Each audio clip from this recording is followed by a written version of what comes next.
नमस्कार, समय शिखर में आपका स्वागत है। मैं संजय मिश्र। आजादी के 7 दशक बीत चुके हैं, ये हम सब जानते हैं। कई सरकारें आई और गई, विकास के बड़े बड़े दावे भी होते रहे, लेकिन देश आज भी गरीबी से जूझ रहा है। प्रकृति की प्रचुर संपदा से भरपूर हमारे देश की शस्य श्यामला धरती भरपूर अन्न भी उगाती है। जल, थल और आसमान हमारे पास है। दुनिया हमारे देश के युवाओं के दिमाग का लोहा भी मानती है। वे यहां के विकास में अपना योगदान देते हैं, लेकिन अपना देश विकास के मामले में अभी भी बहुत पीछे है। रोटी, रोजगार, गुणवत्तापूर्ण शिक्षा, स्वच्छ पेयजल, उत्तम स्वास्थ्य सेवा के लिए लगातार संघर्ष जारी है।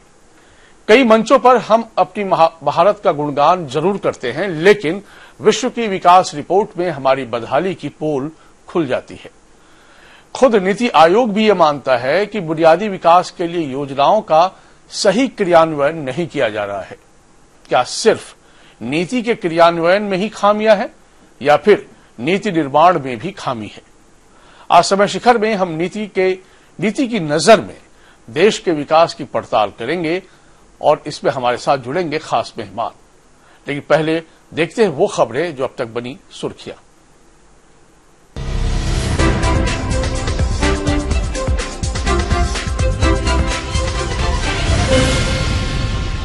राफेल डील को लेकर संसद में काफी घमासान रहा। कांग्रेस के नेतृत्व में विपक्ष के लगातार हमलों के बाद आखिरकार रक्षा मंत्री निर्मला सीतारमण ने लोकसभा में राफेल डील पर जवाब दिया और खूब जवाब दिया। रक्षा मंत्री ने कहा कि राफेल की कीमत सार्वजनिक करने की विपक्ष की मांग सही नहीं है। उन्होंने आगे कहा कि देश को समझना होगा कि रक्षा सौदे गोपनीय होते हैं। वहीं राफेल डील को लेकर कांग्रेस अध्यक्ष राहुल गांधी के मोदी सरकार पर हमले जारी हैं।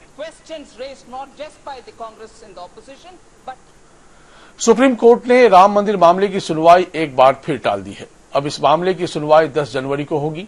कोर्ट ने अयोध्या में राम जन्मभूमि बाबरी मस्जिद भूमि विवाद मामले में मालिकाना हक को लेकर सुनवाई के लिए नई बेंच बनाने की बात कही है। आपको बता दें कि इलाहाबाद हाई कोर्ट ने विवादित ढांचा मामले में दायर 4 दीवानी केस में फैसला सुनाते हुए 2.77 एकड़ भूमि का सुन्नी वक्फ बोर्ड, निर्मोही अखाड़ा और रामलला के बीच समान तौर पर बंटवारे का आदेश सुनाया था, जिसे सुप्रीम कोर्ट में चुनौती दी गई है। पूर्व मुख्यमंत्री लालू प्रसाद यादव की जमानत याचिका पर हाईकोर्ट ने फैसला सुरक्षित रख लिया है। लालू प्रसाद यादव की तरफ से वरिष्ठ वकील कपिल सिब्बल ने पैरवी की। दरअसल चारा घोटाले के 3 मामलों में सजा काट रहे लालू यादव ने उम्र और बीमारी का हवाला देकर देवघर, चाईबासा और दुमका मामले में जमानत के लिए 11 दिसंबर को याचिका दाखिल की थी। याचिका में कहा गया है कि लालू 71 वर्ष के हो गए हैं और उनको मधुमेह, ब्लड प्रेशर सहित अन्य बीमारियां भी हैं। लालू प्रसाद यादव 23 दिसंबर 2017 से जेल में हैं। और अब बात नीति आयोग की करते हैं। नीति आयोग ने देश के सभी राज्यों के लिए संयुक्त राष्ट्र के स्थायी विकास लक्ष्य यानी एसडीजी पर आधारित रिपोर्ट जारी कर दी है। हम कहां हैं उसमें? इनमें केरल, हिमाचल प्रदेश, तमिलनाडु और केंद्र शासित प्रदेश चंडीगढ़, पुडुचेरी अव्वल रहे हैं। वहीं उत्तर प्रदेश, बिहार और असम सबसे निचले पायदान पर है। आपको बता दें कि संयुक्त राष्ट्र के स्थायी विकास लक्ष्य यानी एसडीजी को 193 देशों ने यूएन जनरल असेंबली समिट में सितंबर 2015 में अपनाया था। इसमें 17 लक्ष्य निर्धारित किए गए थे। गौर कीजिएगा, जो सामाजिक, आर्थिक, पर्यावरण विकास से जुड़े हुए हैं। विश्व को बेहतर बनाने के लिए 2030 तक इन्हें पूरा करने के लिए कहा गया था, लेकिन बिहार को विकास के रास्ते पर अभी मीलों चलना होगा।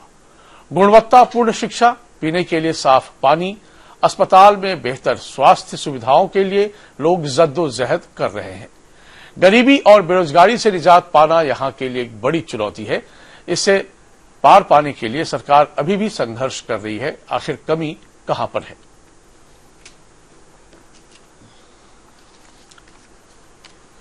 हम अपने मेहमानों से आपका परिचय करा दें। पटना स्टूडियो में हम चलते हैं, जहां मौजूद हैं जीवेश कुमार, बीजेपी के आधिकारिक प्रवक्ता हैं। आपका बहुत स्वागत है। डॉक्टर संजय कुमार, आप राजनीतिक विश्लेषक हैं, आपका बहुत स्वागत है। और रांची स्टूडियो में बीजेपी के आधिकारिक प्रवक्ता दीनदयाल वर्णवाल, आपका बहुत स्वागत है। और रविंद्र सिंह, आप कांग्रेस के वरिष्ठ नेता हैं, युवा नेतृत्व भी हैं, आपका बहुत स्वागत है। जाहिर है, जिसकी हम लोग चर्चा कई बार कर चुके हैं डॉक्टर संजय कुमार, आज फिर उसी मुद्दे पर नीति आयोग ने भी मुहर लगाई है कि जहां सिर्फ वॉल्यूम की बात करेंगे तो बात बनेगी नहीं, क्वालिटी को आप इग्नोर नहीं कर सकते हैं। और इस मामले में बिहार बड़े निचले पायदान पर अभी भी है। तो फिर सवाल ये उठता है कि गुड गवर्नेंस कहां पर है? आखिर हम सिर्फ गुड गवर्नेंस को इंफ्रास्ट्रक्चर के तौर पर देखें, मान लिया जाए उसमें सब कुछ ठीक है, तो फिर सब कुछ ठीक कैसे है? क्योंकि ढांचागत मामले पर भी सवाल है।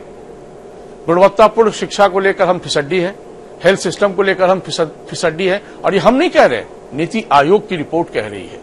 क्या कहेंगे आप? नहीं, ये जो आपने जो बताया एसडीजी की रिपोर्ट, जी, जो संयुक्त राष्ट्र संघ की जो संस्था है जिसने अपना एक डाटा प्रस्तुत किया है और उस पर नीति आयोग ने मुहर लगाई है। नीति आयोग ने कहा है कि ठीक है, जो तीसरे पक्ष के द्वारा जो एक सर्वे किया गया, जी, उस सर्वे को हम स्वीकार करते हैं और उस सर्वे के तहत उसने जो जारी किया है रिपोर्ट, वो हम लोगों के सामने है।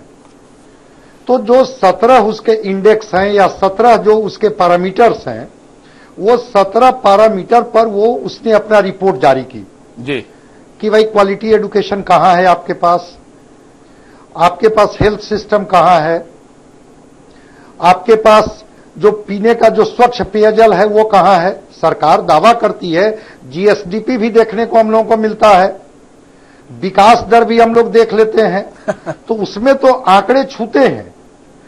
लेकिन जो उसका सर्वे आया, उस सर्वे में आप कहीं नहीं है। अब छोटी छोटी बात मैं बताना चाहूंगा, छोड़ दीजिए संयुक्त राष्ट्र का जो सर्वे है, सो लगातार अखबारों में आप देख रहे होंगे, पटना के अखबारों में जो एयर क्वालिटी इंडेक्स है वो सबसे देश का सबसे माने पुअर स्थिति है बिहार की। ये जो 2.5 पार्टिकुलेट मैटर है वो अपने स्तर से 10 गुना बढ़ गया है। और जो डॉक्टर की रिपोर्ट है कि जो लंग्स के पेशेंट हैं वो बड़ी तेजी से बढ़ रहे हैं, रेस्पिरेटरी फेल्योर के केस बहुत बढ़ रहे हैं। और यहां तक कि जो ट्रैफिक पर काम करने वाले पुलिस है, एक प्राइवेट अस्पताल में जब करवाया सर्वे तो देखा कि 15% लोगों का लंग्स जो है वो प्रभावित है। ये आपके हेल्थ सिस्टम की स्थिति है। ये छोटी छोटी चीजें जो सर्वे को छोड़ दीजिए। दूसरी चीजें, एक ब्लड के लिए लोग मारे मारे फिरते हैं और एक छोटा सा किट जो मात्र 25-30 रुपया में मलेरिया का जांच के लिए मिलता है, वो ब्लड बैंक में ब्लड रखा हुआ है और प्लेटलेट्स या किसी को इसलिए ट्रांसफ्यूज नहीं किया जा रहा है कि जो उसके 4-5 जो टेस्ट के किट्स हैं उसमें एक मलेरिया का किट्स पटना मेडिकल कॉलेज के ब्लड बैंक में नहीं है।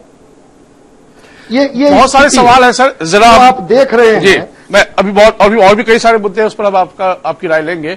तो जिवेश जी क्या कहेंगे, क्योंकि नीति आयोग ने तो मुहर लगा दी है और नीति आयोग की मुहर को तो आप भी नहीं काट सकते हैं। संजय जी, नीति आयोग के मुहर को कोई काट नहीं सकता है जी, लेकिन एक बात तो तय है जी कि बिहार की जो वर्तमान सरकार है, जो 17 पैरामीटर जिसके आधार पर जी यह आज एक निर्णय नीति आयोग का जो रिपोर्ट आया है और किसी थर्ड पार्टी ने सर्वे किया है, उसको नीति आयोग ने मुहर लगाने का काम किया है जी।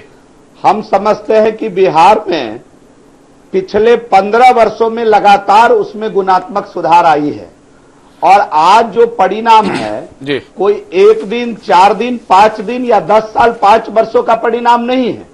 अगर बिहार में अगर आज 11, 12 या 13 डिस्ट्रिक्ट अगर पिछड़े जिले में शामिल हो रहे हैं तो इसका कारण केवल वर्तमान की सरकार नहीं हो सकती है।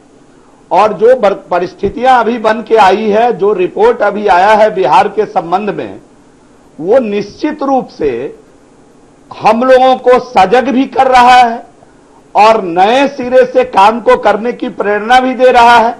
काम को और गुणवत्तापूर्ण बने इस दिशा में कार्य करने की जवाबदेही भी बढ़ा रहा है। लेकिन ये 15 वर्षों में जो वर्तमान सरकार है वो बिहार में निश्चित रूप से गुणात्मक सुधार किया है और वह परिलक्षित भी हो रहा है। जीवेश जी, क्या है ना, हम ये नहीं कह रहे हैं कि आपकी सरकार, चूंकि आजाद हुए 70 साल से ज्यादा हो गए इस देश को और बिहार भी इस देश का ही हिस्सा है, तो हम तो 70 साल की बात कर रहे हैं सर। हम ये नहीं कह रहे हैं कि आइसोलेशन में हम मौजूदा सरकार पर एक सवाल उठा रहे हैं, लेकिन हम सिर्फ इतना जान रहे हैं क्योंकि सत्ता में आप हैं इस वक्त, और हम ये भी नहीं कह रहे हैं कि नीतीश जी ने काम नहीं किया है, हम ये भी नहीं कह रहे हैं कि उनसे पहले की सरकारों ने भी काम नहीं किया है। काम तो सबने किया है, और सरकार जब होती है तो एक सिस्टम अपने तरीके से वो आगे बढ़ाते हैं, और उसमें कितना क्या परिवर्तन हो पाया पर उस पर सिर्फ चर्चा होती है। संजय जी, ये कहिए कि उनसे पहले की सरकारों ने काम नहीं किया है। ये आप कहिए ना सर, मैं 2005 के पहले की जो सरकार थी, सर सुनिए ना, हम ये नहीं कह रहे हैं से लेके 2005 तक की सरकार ने क्या किया है। सर मेरा सवाल सुन लीजिए ना, ठीक है, आप वो राजनीति में हम नहीं जाना चाहते, वो तो आप लोग बोलिए, हम उस पर नहीं, कोई आपत्ति भी नहीं हमारी है, लेकिन मेरा सवाल सिर्फ इतना सा है, आप स्वयं बुद्धिजीवी हैं, पढ़े लिखे वर्ग से हम सब आते हैं, शिक्षा मिले, गुणवत्तापूर्ण शिक्षा मिले, क्या ये नीति आयोग की रिपोर्ट आने का इंतजार हम लोग कर रहे थे तब हम सजग होंगे? ये बता दीजिए सर। नहीं संजय जी, आज बिहार सरकार शिक्षा के क्षेत्र में टोटल बजट का 22% आज खर्च कर रही है। वो इसलिए खर्च कर रही है, बिहार सरकार का जितना बजट बनता है उसका 22% अकेले एजुकेशन में खर्च हो रहा है, और वो इसलिए नहीं हो रहा है कि हमको गुणवत्तापूर्ण शिक्षा नहीं चाहिए।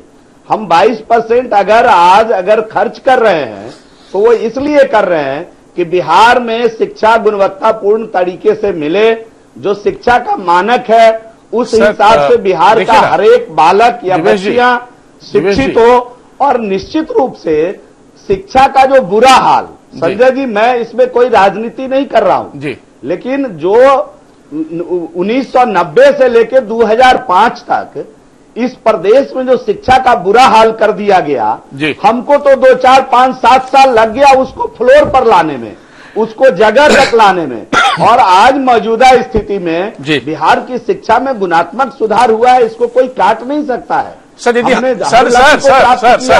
आज हर पंचायत में हाई स्कूल की योजना है, सरकार तेजी से प्राप्त कर रही है। जीवेश जी, क्या है ना, हमको बताने से आपकी बात ना तो सही हो जाएगी ना गलत हो जाएगी, क्योंकि हम तो वो बात कर रहे हैं जो नीति आयोग दिखला रहा है चेहरा, हम नहीं दिखा रहे। और नीति आयोग भारत सरकार का एक प्लानिंग कमीशन का जो नाम आपने नीति आयोग किया है वही चेहरा दिखा रहा है सर। हम नहीं कोई सवाल उठा रहे। आप 22% बजट का हिस्सा दे रहे हैं शिक्षा पे, या 44% का लाभ कर देंगे, वो सरकार के अपनी प्रायोरिटी पे डिपेंड करती है। हम उस पर भी कोई डिबेट नहीं है सर। डिबेट बस इतना सा है कि हमारे यहाँ गुणवत्तापूर्ण शिक्षा नहीं है, ये हम नहीं कह रहे, रिपोर्ट कह रही है सर। इसको कैसे झुठला देंगे आप लोग?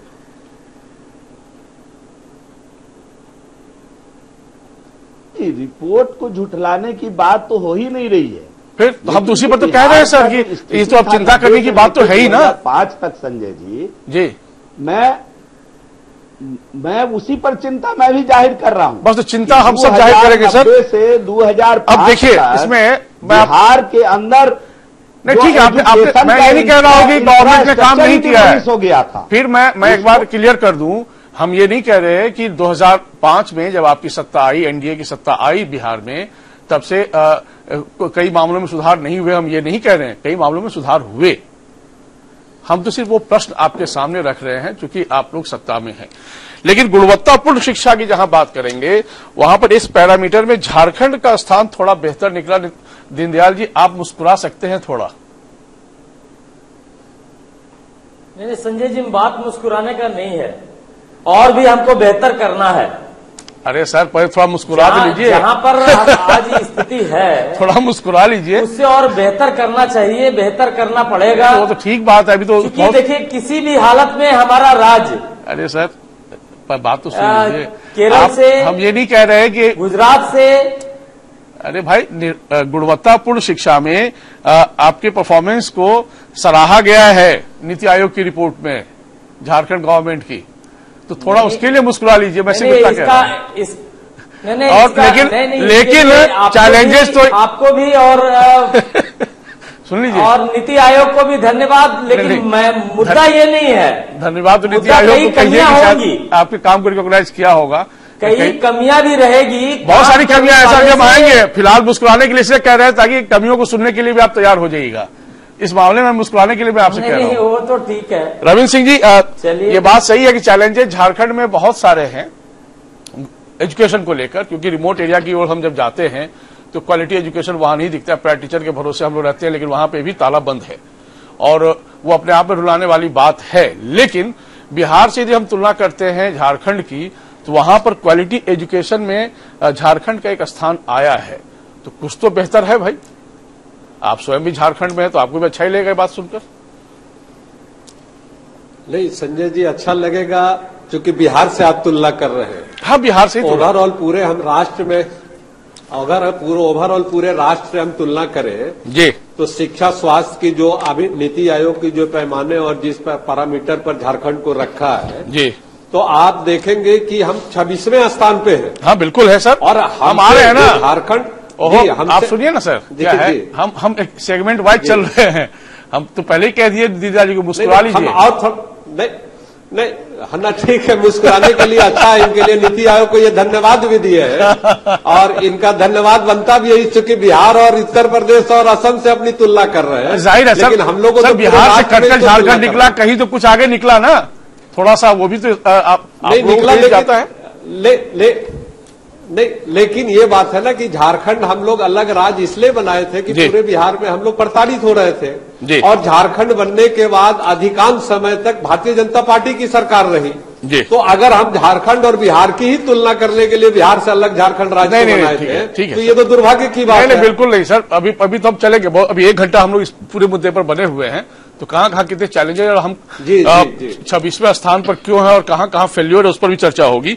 लेकिन जरा हेल्थ को समझ लें तो हेल्थ की यदि बात करें, doctor Sanjay Kumar, health system की बात करें, जो क्वालिटी हेल्थ की बात जो हम लोग कहते हैं बार बार, तो वहां पर भी रोने जैसी स्थिति है। रिपोर्ट तो ऐसे ही कहती है साहब, और उसमें बिहार और झारखंड दोनों शामिल है।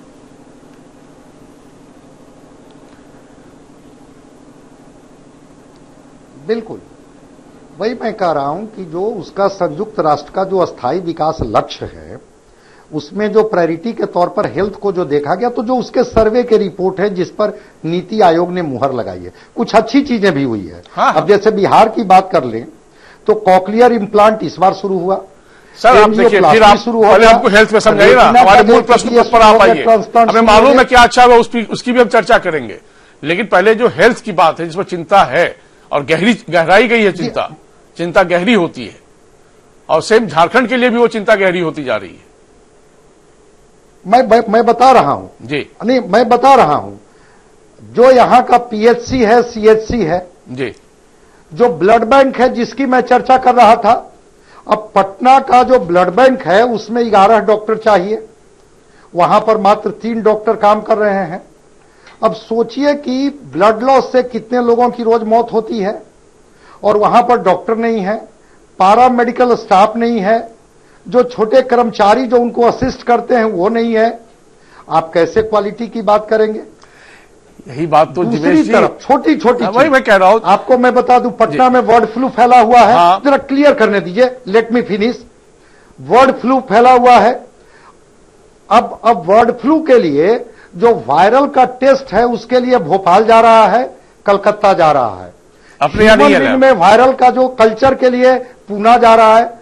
तो इतने दिनों के बाद 15 वर्षों में बिहार में कोई आज तक वायरल लैब एस्टेब्लिश नहीं हो पाया। ये चुनौतियां हैं बिहार सरकार के सामने। बिल्कुल मैं सहमत हूं आपसे। जो आपके छोटे छोटे जहां पर स्पेशलाइज्ड डॉक्टर की कमी है जी। मेडिसिन की बात मैं कर लूं कि 30 करोड़ का मेडिसिन की जरूरत पड़ती है पटना मेडिकल कॉलेज में, 12 से 13 करोड़ का ही मेडिसिन मात्र खरीदा जाता है। बाकी मेडिसिन जनता के भरोसे कि आप जाइए बाजार से खरीद के लाइए। तो आप क्वालिटी हेल्थ कहां से दे पाएंगे? ठीक सर, मैं तो कह रहा हूं कि ना यहाँ पानी मैं रोक रहा हूं आपको, पूरा गैंजेटिक एरिया जो है समझ गया, कैंसर के गॉल ब्लैडर कैंसर के पेशेंट मिल रहे हैं। जी मैं समझ गया। जिवेश जी देखिए क्या है ना कि आपकी देख लीजिए इसका जी, आपकी तमाम बातें, अब जैसे कि आप लोगों ने बिल्डिंगों को बड़ा अच्छा कर दिया, बिल्डिंगें बड़ी अच्छी तैयार हो गई, जहां जहां भी कम्युनिटी हेल्थ सेंटर है या रंगरोगन की यदि हम बात करें, बड़ा अच्छा लग रहा है। इंफ्रास्ट्रक्चर उस मामले में थोड़ा सा ठीक किया आप लोगों ने, लेकिन सर डॉक्टर को नई बहाली नहीं हो पाई। जो मौजूदा डॉक्टर है उन्हीं का रिटायरमेंट एज आप लोग बढ़ा काम चला रहे हैं। देखिए संजय जी, संजय जी, मजबूरी है बिहार के अंदर कोई भी सरकार आ जाए जी। बिहार में आपके पास मेडिकल कॉलेज जितनी आबादी थी उस तुलना में पूर्ववर्ती सरकारों ने मेडिकल कॉलेज अप्रूव्ड नहीं किया, मेडिकल कॉलेज खोलने का काम नहीं किया। अगर हम रोपेंगे मिर्च तो उसमें अंगूर नहीं फलेगा संजय जी। हमारे यहां 300, 400, 500 एमबीबीएस डॉक्टर हर साल निकल रहे थे और यहां आवश्यकता थी 5 से 10,000 एमबीबीएस डॉक्टर की। अगर आप एक जस्ट तुलना देख लीजिए इसी देश का, तो दुनिया में 1000 मरीज पर एक डॉक्टर है विकसित देशों में। हिंदुस्तान के अंदर भी 11,500 लोगों पर एक डॉक्टर है और बिहार के अंदर 27,000 लोगों पर एक डॉक्टर। चलिए, हमारा काम आपने हल्का कर कह देना आकर के कि व्यवस्था कैसे सुदृढ़ होगी। और संजय जी, एक बात और मैं बता दूं कि 2 साल पढ़कर के डॉक्टर नहीं बनता है कि इंटरमीडिएट में नाम लिखा लो और 10+2 हो गया तुम डॉक्टर हो गए। एक डॉक्टर, स्पेशलाइज्ड डॉक्टर, एक विषय का स्पेशल डॉक्टर पढ़ाई करके आने में 10 से 15 वर्ष लग जाते हैं, उनको 12 वर्ष मिनिमम लग जाता है पूरी पढ़ाई खत्म करते करते। एक लंबा सिलसिला है और इस संबंध में निश्चित रूप से पूर्ववर्ती सरकारों को ध्यान देना चाहिए था।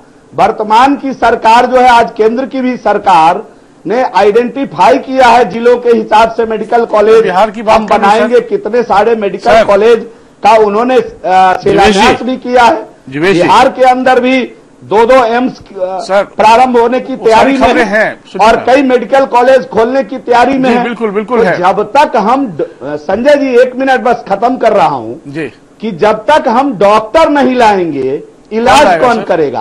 हम बिल्डिंग बढ़िया दे दे, हम दवा सारा मुहैया करा दे, हम सारा टेस्ट का सामान दे दें और डॉक्टर ही नहीं रहेगा तो हम इलाज गुणवत्तापूर्ण कैसे करेंगे? सर कौन लाएंगे? और डॉक्टर कोई अभी की सरकार नहीं पैदा कर रही है सर। तो ये जो सरकार अभी जो वर्तमान की सरकार है सर, उन्होंने मेडिकल कॉलेज खोलने पर बहुत प्रयास किया है और कई सारे मेडिकल कॉलेज यहाँ खुले भी हैं, प्राइवेट पार्टनरशिप में भी खुले हैं और प्रश्न आपसे कर लूं, सरकार भी मेडिकल कॉलेज खोलने जा रही है। आपसे एक प्रश्न, जब तक डॉक्टर नहीं निकलेगा तब तक इस समस्या का समाधान नहीं हो सकता। मैं आपसे एक प्रश्न कर लूं, मैं प्रश्न कर लेता हूं अपना, मैं आप ही से एक जवाब लेता हूं, बोला जाए, मैं आगे रुक करूंगा। सर आपने सही कहा, आपने हमारी ही बात कह दी, हमारा काम भी हल्का हो गया उससे। लेकिन सर जब वोट मांगने आप लोग जाते हैं, तमाम दल के लोग क्षेत्र में अपनी जनता के पास, तो यही कहते होंगे ना कि आप हमको वोट दीजिए, आपकी सारी समस्या का समाधान हम देंगे। सभी लोग कहते हैं, ये मानव स्वभाव भी है और उस वक्त का तकाजा भी है। लेकिन जब हम आपसे हिसाब मांगते हैं तो 13 साल कम पड़ जा रहे हैं और पूर्ववर्ती सरकार की बात ज्यादा हावी हो जा रही है। अब 15 साल भी 14वें साल में बिहार प्रवेश कर गया एनडीए शासन काल का, बीच में के कालखंड को थोड़ा छोड़ दे तो। लेकिन नीतीश जी कॉमन रहे मुख्यमंत्री के तौर पर। 2020 में तो विधानसभा चुनाव भी है, तो सर कितना टर्म चाहिए क्वालिटी हेल्थ सिस्टम के लिए? सर सवाल तो ये भी है ना सर, हम आखिर जाएं कहां बिहार के लोग? Sanjay ji, quality health system के लिए जब तक हम दुनिया के मानक के हिसाब से डॉक्टर नहीं बना लेंगे, कम से कम भारत के मानक को भी बिहार में पूरा नहीं कर लेंगे, तब तक मुझे लगता है किसके जिम्मे है सर? ठीक है, जो संसाधन है, जो व्यवस्था है, उसमें आज बिहार की सरकार क्वालिटी जो चिकित्सा है वो उपलब्ध कराने का काम कर रही है, लेकिन इंप्रूवमेंट की आवश्यकता है। दीनदयाल जी, झारखंड को इसमें मुस्कुराने की जरूरत नहीं है। इस मामले में झारखंड को भी लचर स्वास्थ्य व्यवस्था है और राजनीति को किनारे कर ही दीजिए इस मामले में तमाम राजनीतिक दल, क्योंकि वाकई क्वालिटी हेल्थ पर जोर देने की जरूरत है। और रिपोर्ट जो कहती है उससे पहले तो हम सब समझते भी हैं सर। निश्चित तौर पे संजय जी, इसीलिए देखिएगा कि ये सरकार ने एक बड़े निर्णय लिए, जहां 200 बच्चे डॉक्टर बन रहे थे उसको 900 सीट पे जाके कन्वर्सन किया गया, ताकि ज्यादा से ज्यादा डॉक्टर बने और लोगों को चिकित्सा की बेहतर सुविधा मिले। एम्स का एक नया निर्माण पे हम आगे आए हैं और रिम्स को और बेहतर करने का प्रयास। कुल मिलाकर अगर कहा जाए तो सरकार पूरा प्रयास कर रही है ताकि चिकित्सा में लोगों को बेहतर सुविधा मिले। 108 नंबर से एम्बुलेंस हम लोगों ने यहाँ करीब 200 एम्बुलेंस चलाया और आज गांव-गांव से लेकर हर जगह एम्बुलेंस की सुविधा उपलब्ध है कि आपके यहाँ आज 2 घंटे में एम्बुलेंस पहुंच जाती है। रविंद्र सिंह जी, आप इसका जवाब दे रहे हैं तो मैं एक रिपोर्ट पे जाऊं। फिर मैं समझ गया सर आपकी बात। हम सरकार का क्या क्या योजनाएं उस पर चर्चा नहीं करनी है, इस पर ओवरऑल चिंता जताने वाली बात है क्योंकि हेल्थ वाकई बहुत दयनीय स्थिति में है। रविंद्र सिंह जी, आप बता दीजिए क्या हाल है झारखंड का? झारखंड के किसी भी सेक्टर में आप जाएं जी, ये तो नीति आयोग के रिपोर्ट है। अदरवाइज अगर विपक्ष ये लगातार पिछले 4 वर्षों से उठा रही है आवाज तो ये लोग कहेंगे कि इनकी नजरिया है, ये राजनीति मत कीजिए। लेकिन आज नीति आयोग ने जब सवाल उठा दिया इनके कार्यकलाप पे तो अब तो ये यही कहेंगे ना कि हम लोग इसमें काम कर रहे हैं, आगे सब सफलता मिलेगी।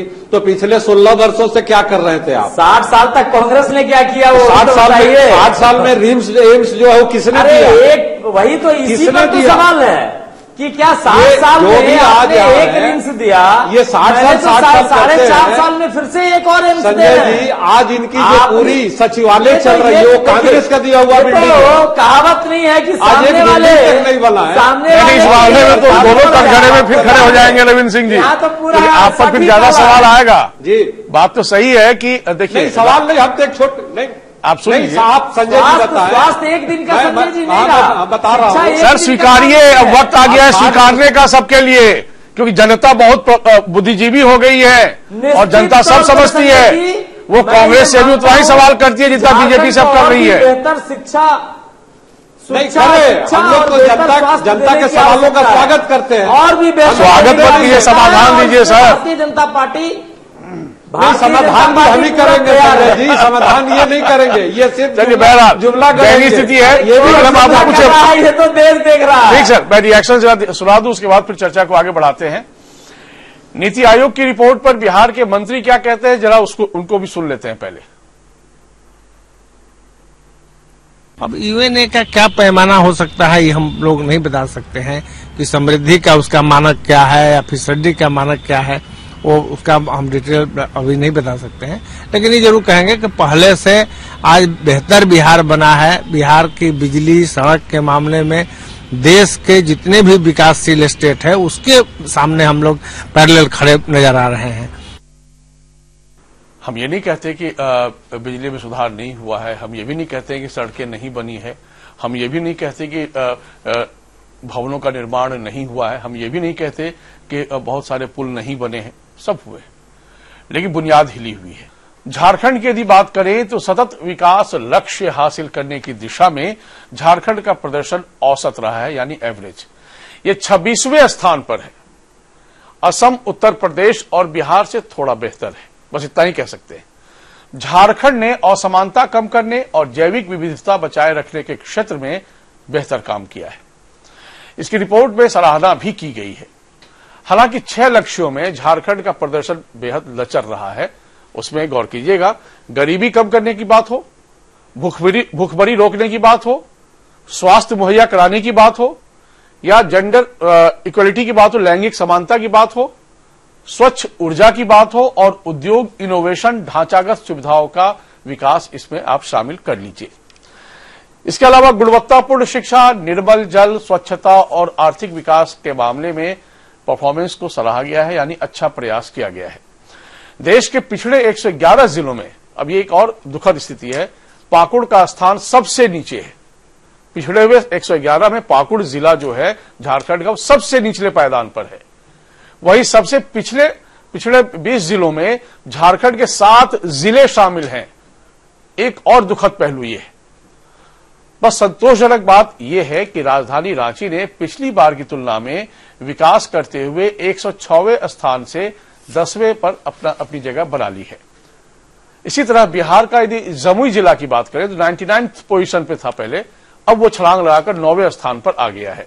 तो टुकड़े टुकड़े में कहीं सुकून जरूर मिल रहा होगा, लेकिन जब हम इन टोटलिटी में देखते हैं तो बुनियाद हिली हुई है और यही परेशान कर रही ऐसी बातें हैं। डॉक्टर संजय कुमार, पहले आपसे समझ लूं मैं झारखंड को।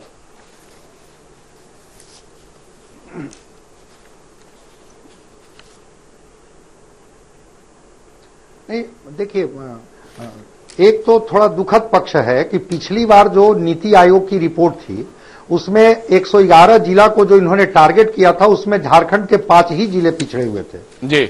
इस बार 7 जिले चले गए हैं, तो ये थोड़ा सा ये है जी। लेकिन जो 2 अच्छी बातें हैं कि जो जी 2 बढ़ गया, लेकिन जो एक अच्छी चीज है कि जो समानता की बात है और जो बायोडाइवर्सिटी की बात है, इसमें इन्होंने बेहतर परफॉर्म किया है। हेल्थ के मामला में करीब करीब बिहार के ये बराबर है, ऐसा नहीं है कि बाकी सब में बराबर है, आगे है और ये बहुत पीछे है, करीब ये बिहार के बराबर है। जी जी जी जी। लेकिन एक चीज जो है जिस पर झारखंड की नजरें सब लोगों की लगी रहती है, इनोवेशन के मामला में, इंडस्ट्री के मामला में। भाई, इतना मिनरल से देश का 40% मिनरल्स आपके पास है, 29% कोयला आपके पास है, तो इनोवेशन से चीजें और बदलनी चाहिए थी। झारखंड को और हम लोग बेहतर देखना चाहते थे।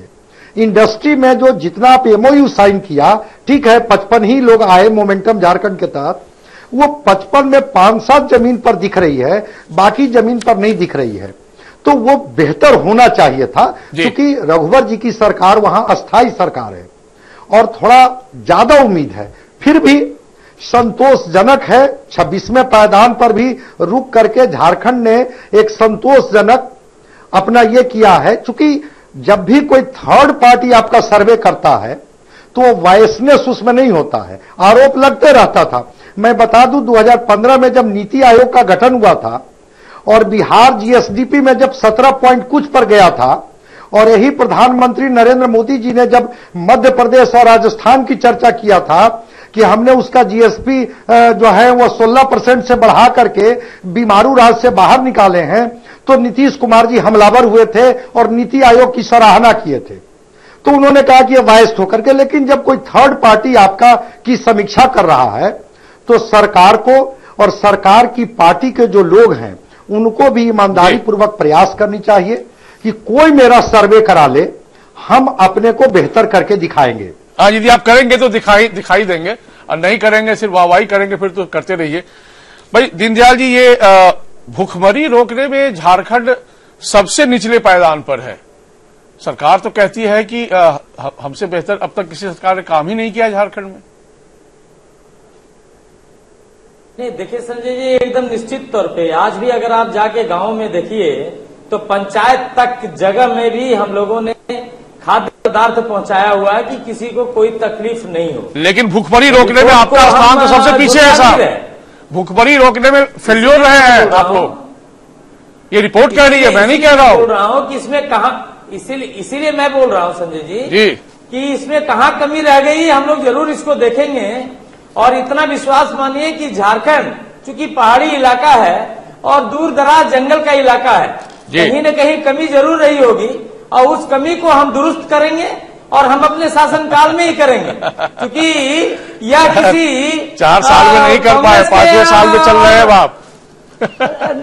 नहीं, अब नहीं, काफी हुआ है। आप ऐसे नहीं सोचिए, नहीं हुआ है सर भूखमरी रोकने के मामले में, वरना हम थोड़ी कह रहे हैं, रिपोर्ट कह रही है बातें। लेकिन नहीं, मैं आप ही की बात को बोल रहा हूँ, लेकिन इसमें कहीं कमी रह गई होगी और नहीं, बहुत बड़ी कमी रह गई है। 2 चीजें हैं संजय जी, तभी तो लास्ट में आपका स्थान दिया है। संजय जी क्या है संजय जी, 2 चीजें हैं जी। पहली चीज ये है कि ना तो हम जिम्मेवारी से भागते हैं, ना हम काम की ईमानदारी से भागते हैं। हम कांग्रेस नहीं है कि 60 साल शासन किए और अभी हम खाली इल्जाम लगाने के लिए आ गए। हम लोग जिम्मेवारी भी लेते हैं और ईमानदारी से कार्य भी करते हैं। चलिए ठीक है, नहीं है सब करेंगे, लेकिन बेहतर झारखंड बनाएंगे, इतना तय नहीं सर। वो दिन आए, हमारी भी शुभकामनाएं। अच्छी बात है, अच्छी चीज तो अच्छी ही लगती है सुनने में, और देखने में तो और अच्छी लगती है यदि अच्छा हो तो। उसके लिए तो बहुत शुभकामना आप लोगों की, तमाम राजनीति को, सभी दलों को। रविंद्र जी, आपके पास आओ, उससे पहले एक रिएक्शन सुन लेते हैं। झारखंड में मंत्री क्या कह रहे हैं और आपके विपक्ष के लोग क्या कहते हैं, जरा उस प्रतिक्रिया पर भी गौर फरमा लेते हैं। का जो कैलकुलेशन करती है उसके अपने तरीके हैं, लेकिन झारखंड एक ऐसा प्रांत है जहाँ 15 जिले पिछड़ा में आते हैं। देश के अंदर 105 जिला या कितना है, उसमें झारखंड के 15 जिले आते हैं। तो उसके लिए केंद्र सरकार भी मदद करिए और राज्य सरकार भी मदद करिए। यदि किसी मानक पर हम कहीं पीछे हैं तो हम लोग उस मानक को जल्द पूरा करके आगे आने का काम करें। देखिए, ये सरकार जो है पहले ही दिन नारा दी थी पूर्ण बहुमत पूर्ण विकास, और आज देखें तो झारखंड हर क्षेत्र में कहीं न कहीं इसको पिछड़ा ही कहा जाए। सिर्फ ये अपनी विज्ञापन के माध्यम से अपनी पीठ थपथपाती है कि हमारी ये उपलब्धि, हमारी ये उपलब्धि है। नहीं तो झारखंड के हर सेक्टर को आप देखें तो कहीं न कहीं लोगों में असंतोष है और वो काफी पिछड़ा हुआ है। अगर वो कोई दूसरी सरकार आए उसको भरपाई करने में अपनी कार्यकाल खत्म करना पड़ेगा, लेकिन उसके बावजूद भी ये सरकार जो इनके हित के आंकड़े आते हैं उनके लिए बड़े बड़े विज्ञापन और ये होर्डिंग लगाते हैं, लेकिन वस्तु स्थिति इससे उलट है। आप जिनकी भी बात करें, जिन आंकड़ों की भी बात करें, पूरी तरह से ये साबित हो चुका है कि राज्य सरकार पूरी तरह से निकम्मी है। कोई काम काज नहीं हो रहा है। आप आंकड़ों की बाजीगरी, वो लोग बैठेंगे अपने पक्ष में 10 तरह की बातें बताते हैं, लोग आंकड़े पेश करेंगे, लेकिन हकीकत यह है कि नीति आयोग की बात हो या राष्ट्रीय औसत जो पूरे हर राज्य का निकलता है, विकास दर की बात हो, सभी में झारखंड पिछड़ता चला जा रहा है पिछले 4 सालों से। नहीं भाई, कुछ में तो अच्छा भी कर रहा है, इतना भी बायस नहीं होना चाहिए। ठीक है, आलोचना करिए, आप विपक्ष हैं, पर जो थोड़ा बहुत हो रहा है उसकी भी सराहना करना चाहिए। लोकतंत्र उससे बेहतर ही बनता है। रविंद्र सिंह जी, क्या है ना कि संयुक्त राष्ट्र ने सतत विकास के 17 लक्ष्य रखे थे, भारत ने 13 को अपनाया। उस 13 पे ही ये जो मानक तैयार हुआ है उसी के आधार पर रिपोर्ट तैयार की गई है, जिसको नीति आयोग ने मुहर लगाई है। मसलन गरीबी मिटाना, भूखमरी खत्म करना, बेहतर स्वास्थ्य, गुणवत्तापूर्ण शिक्षा, लैंगिक समानता, निर्मल जल, स्वच्छता, स्वच्छ ऊर्जा, आर्थिक विकास, उद्योग, इनोवेशन, ढांचागत विकास और असमानता में कमी।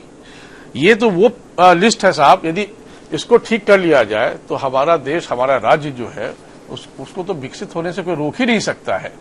लेकिन इस तमाम चीजों में चिंता जताई गई है। तो जीवेश जी, ये जो चीजें हैं ना, ये बहुत बुनियादी चीजें हैं, इसमें हमको अलग से कुछ बताने की आवश्यकता नहीं है, आप लोग भी बेहतर समझते होंगे।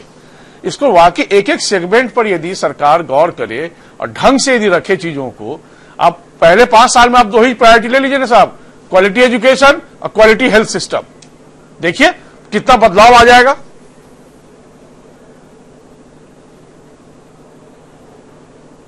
बिल्कुल सही कहा आपने जी कि पहले 5 साल में 2 ही ले लें और उस पर काम करें, बहुत बदलाव आ जाएगा। बिल्कुल सही कहा आपने, लेकिन फिर आप ही कहेंगे बाकी 15 का क्या होगा? नहीं कहेंगे सर, हमें तो खुशी होगी। तो इसलिए सरकार का काम है समेकित विकास, सभी को साथ लेकर चलना ही पड़ेगा, सभी क्षेत्रों में काम करना पड़ेगा। और हम समझते हैं कि देखिए, ये जो डाटा जो भी आया है, निश्चित रूप से उसकी जिम्मेदारी पूर्वक एनडीए की सरकार जो बिहार में बैठी हुई है उसका अध्ययन करेगी, और हमको जहां जहां लगेगा कि विशेष फोकस करके आने वाले समय में बिहार की स्थिति को कैसे हम इंप्रूव करके भारत के कदम से कदम मिलाकर चलने लायक इसको हम बनाएं और खड़ा करें, तो हम निश्चित रूप से शिक्षा के क्षेत्र में, स्वास्थ्य के क्षेत्र में इसको तुरंत इंप्लीमेंट करने का काम करेंगे। क्या है ना डॉक्टर संजय कुमार, बहुत संक्षेप में आप जवाब दे दीजिएगा, फिर मैं झारखंड की ओर रुख करूंगा। कि जो स्थिति बताई जा रही है, यदि ये इंडेक्स है हमारा, और जब कहते हैं कि नहीं सरकार का काम समेकित विकास का, हम भी इसे इनकार नहीं करते, समेकित विकास तो चाहिए, लेकिन जो चीजें आपकी एकदम हिली हुई हैं उस पर यदि पहले आप थोड़ी प्रायोरिटी दे देंगे तो क्या इसमें समेकित विकास नहीं छिपा हुआ रहेगा?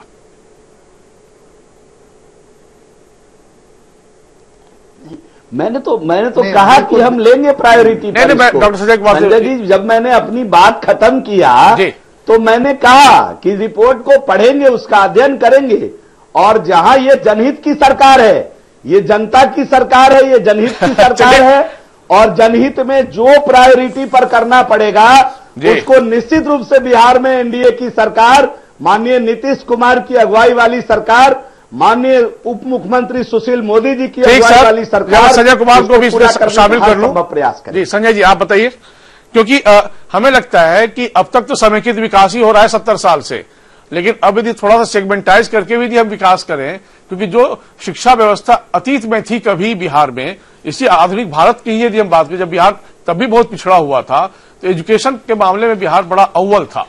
70 के दशक के बाद धीरे धीरे हालात बिगड़ते चले गए और अब तो चर्चा भी नहीं होती है देश में।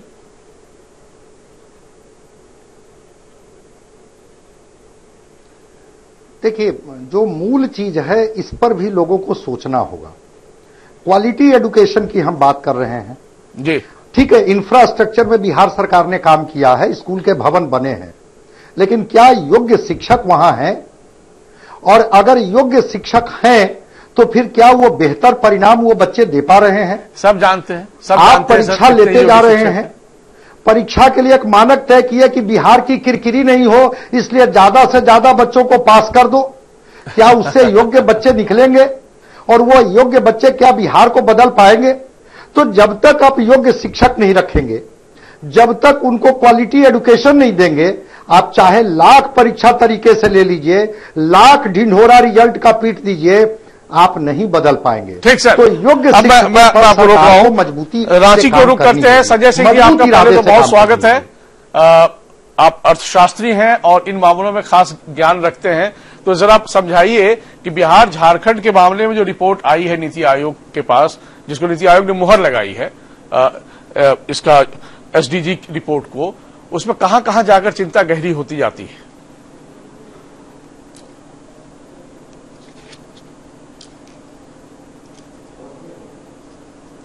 संजय सिंह जी, हमारी आवाज आप तक पहुंच रही है क्या? नहीं आ रही। संजय जी, क्या आप हमें सुन पा रहे हैं? हाँ हाँ संजय जी, मैं आपकी आवाज सुन पा रहा हूं। तो प्लीज थोड़ा ज्ञान दीजिए कि जो रिपोर्ट आई है जिस पर नीति आयोग ने मुहर लगाई है, उस पर क्या क्या आपका विश्लेषण है बिहार झारखंड के मामले में?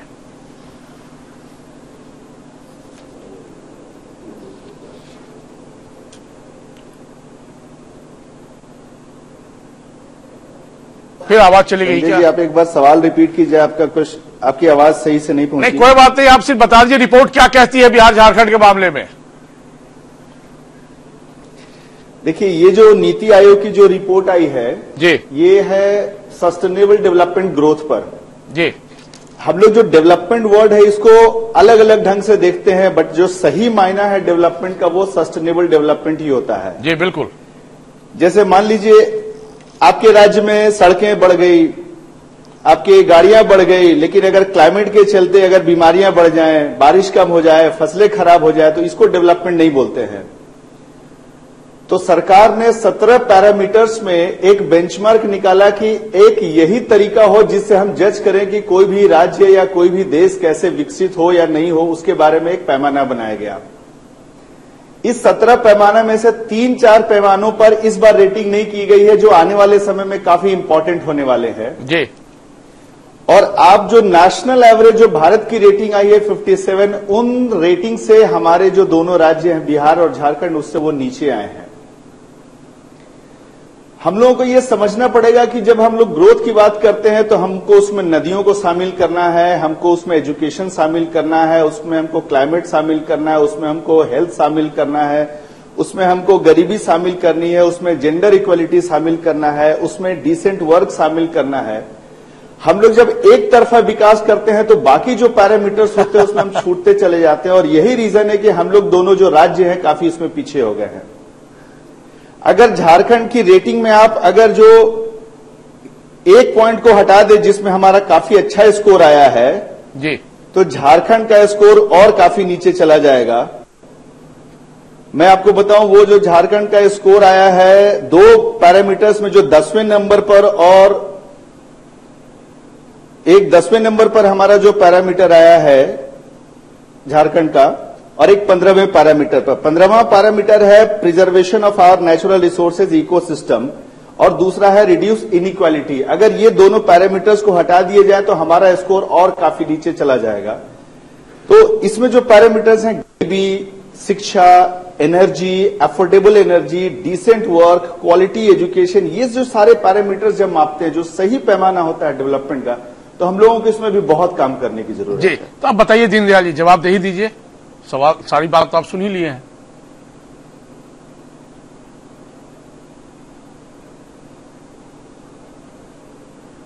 अब दीनदयाल जी आप नहीं सुन पा रहे हैं क्या हमें? आवाज नहीं है। दीनदयाल जी, आप तक हमारी आवाज नहीं पहुंच पा रही है क्या?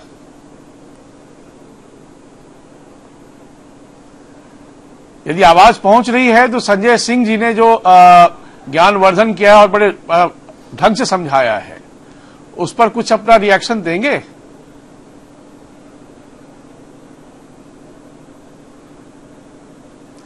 यही जवाब मैं आपसे मांग लेता हूं। जिवेश जी, आप ही बता दीजिए। दीनदयाल जी तो लगता है थोड़ा सा नहीं पहुंच पा रही होगी हमारी आवाज उन तक। संजय सिंह जी ने जो बताया कि वही जो सस्टेनेबल ग्रोथ की जहां बात होती है, वहां पर वही कहते हैं, जब आप एक तरफा विकास की ओर चलते हैं ना, तो दूसरी चीजें छूट जाती है और फिर वही गहरी समस्या होती चली जाती है और फिर उन कारणों से आप बहुत पीछे होते चले जाते हैं। और यही कारण है कि बिहार झारखंड जो है राष्ट्रीय मापदंड में भी बहुत पीछे चला गया है। नहीं, मैं संजय जी की बातों से कुछ हद तक सहमत हूं जी, लेकिन सवाल ये उठता है कि अभी जो रिपोर्टें आई है वह एक सरकार के कार्यकाल का रिपोर्ट नहीं है। वह एक सरकार के कार्यकाल में इतना बड़ा जो 17 पैमाने पे इतनी इंफ्रास्ट्रक्चर तैयार करते हुए और विश्व के पैमाने के हिसाब से जो काम करना है, हम समझते हैं कि वह किसी एक सरकार की जवाबदारी तय नहीं हो सकती है। थोड़ा सा इसमें अपडेट कर देता हूं। पूर्ववर्ती सरकार रही है इस देश में जिन्होंने काम किया। जिवेश जी, मैं आपको थोड़ा अपडेट कर देता हूं, केवल आपको आसानी रहेगी जवाब देने में। एसडीजी को ना 193 देशों ने यूएन जनरल असेंबली समिट में सितंबर 2015 में अपनाया था। ठीक, इसमें 17 लक्ष्य निर्धारित किए गए थे, जो हमने आप लोगों को बताया भी। अब इसको भारत में ये लक्ष्य जनवरी 2016 से प्रभाव में आया है। ये 2016 के बाद तमाम चीजों को शामिल करके फिर उस आधार पर देखा गया, पैरामीटर के आधार पर कहां कहां इंडिया एग्जिस्ट कर रही है। तो ये संयोग है कि आपकी सरकार है, तो ये सवाल आपसे हो रहे हैं। जाहिर है 70 साल के प्रयास के बाद हम यहां पर पहुंचे हैं। ये 5 साल या 3 साल के प्रयास का नतीजा तो हो भी नहीं सकता, ना तो बेहतरी के लिए ना कमी के लिए। तो हम उस मामले में सिर्फ एक सरकार पर ये सवाल नहीं उठा रहे हैं, एक सरकार को सिर्फ हम ये आग्रह कर रहे हैं कि चिंता जताइए, क्योंकि सस्टेनेबल ग्रोथ हमारा नहीं है। मैंने तो पहले कहा कि चिंता का विषय निश्चित रूप से है। संजय जी ने बड़ा क्लियर तरीके से विषय को रखा है जी, लेकिन सवाल ये उठता है कि इसको, ये जो पूरे परिप्रेक्ष्य में इसको देखने की आवश्यकता है। और हम तो कहते हैं कि आज से भी हम लोगों को इस दिशा में जो भी रिपोर्ट आई है उसका अध्ययन करके और गुणात्मक सुधार कैसे हो, इसको उस पर लगना चाहिए, उस पर काम करना चाहिए। हमारी राय ये बनती है इस समय। बिल्कुल सकारात्मक राय ही बननी चाहिए, इस पर तो राजनीति की गुंजाइश भी नहीं है और करनी भी नहीं चाहिए किसी भी पार्टी को, क्योंकि ये वाकई हम सबों के लिए चिंता की बात है। और चिंता इसलिए भी है क्योंकि नई पीढ़ी को हम कैसे तैयार कर रहे हैं, वातावरण क्या दे रहे हैं, पानी कितना प्रदूषित हम उनको दे रहे हैं। लेकिन संजय जी इससे पहले की जो सरकारें थी जी, उनको प्रदूषण लेवल क्या होता है पता नहीं होता था। उनको सड़क पर गाड़ियां दौड़ गई तो पूछते थे ठीक चल रही है सर। प्रदूषण लेवल क्या है, करता क्या, लोगों का स्वास्थ्य क्या है जी, दुनिया के अंदर स्वास्थ्य भी एक मानक होता है, क्या प्रदूषण लेवल भी एक मानक होता है, ये उनको पता ही नहीं था। कम से कम एक सरकार ऐसी आई है रुक जाइए, जो हर एक चीज की चिंता। जिवेश जी आप रुकिए ना, मैं जरा दीनदयाल जी को शामिल कर लूं। संजय सिंह जी ने जो चिंता जताई है दीनदयाल जी, अब इस पर तो वाकई ठंडे दिमाग से सकारात्मक सोच के साथ सरकार को अपना डेवलपमेंटल मॉडल जो है उस पर विचार करने की आवश्यकता है।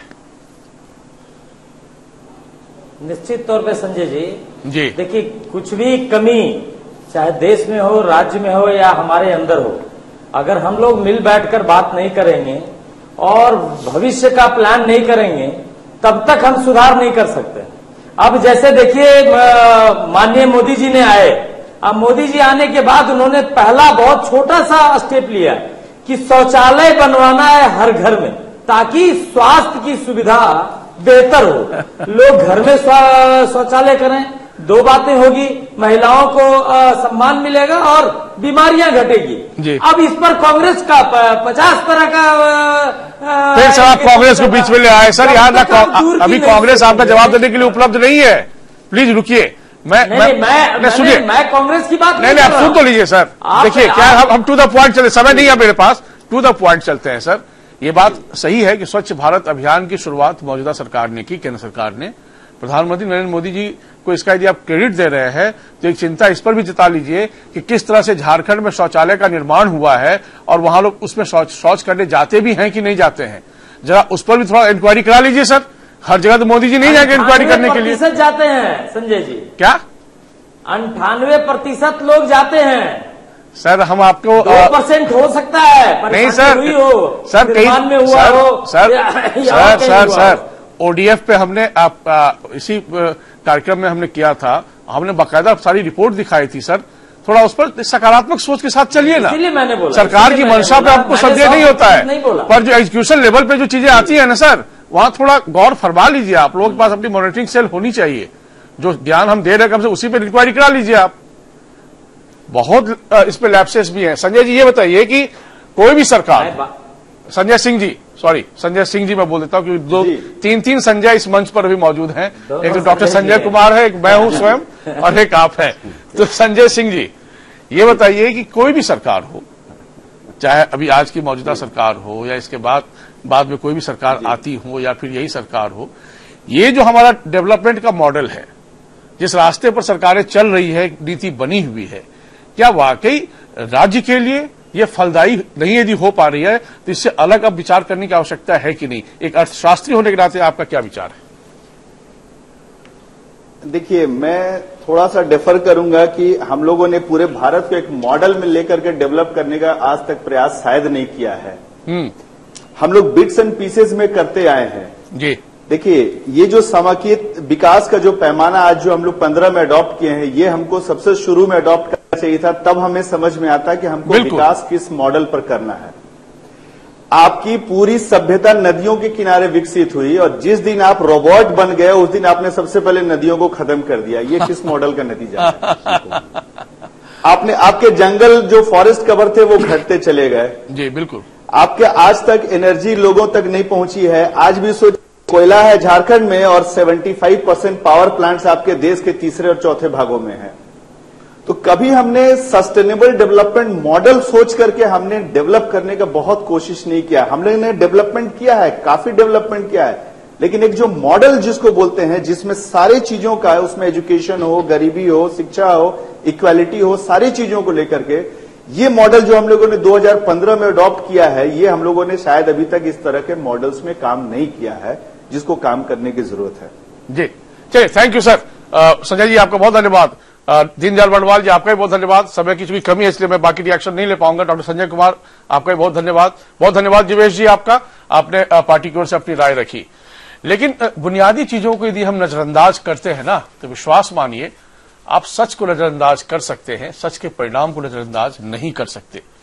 और यही कारण है कि जब एसडीजी की रिपोर्ट आती है और जिस पर नीति आयोग मुहर लगाती है, तो उसके बाद ऐसी ही तस्वीर सामने आती है जो वाकई मन मस्तिष्क को, दिल को चोट पहुंचाती है कि आखिर हम किस तरह का विकास कर रहे हैं। नदी आप समझ ही रहे हैं कितना प्रदूषित हो चुकी है। स्वास्थ्य व्यवस्था कैसी है, किसी से छिपा हुआ नहीं है। शिक्षा की यदि हम बात करें तो बिहार झारखंड में कितनी गुणवत्तापूर्ण शिक्षा वहां के नौनिहालों को मिल पाती है, ये सब जानते हैं।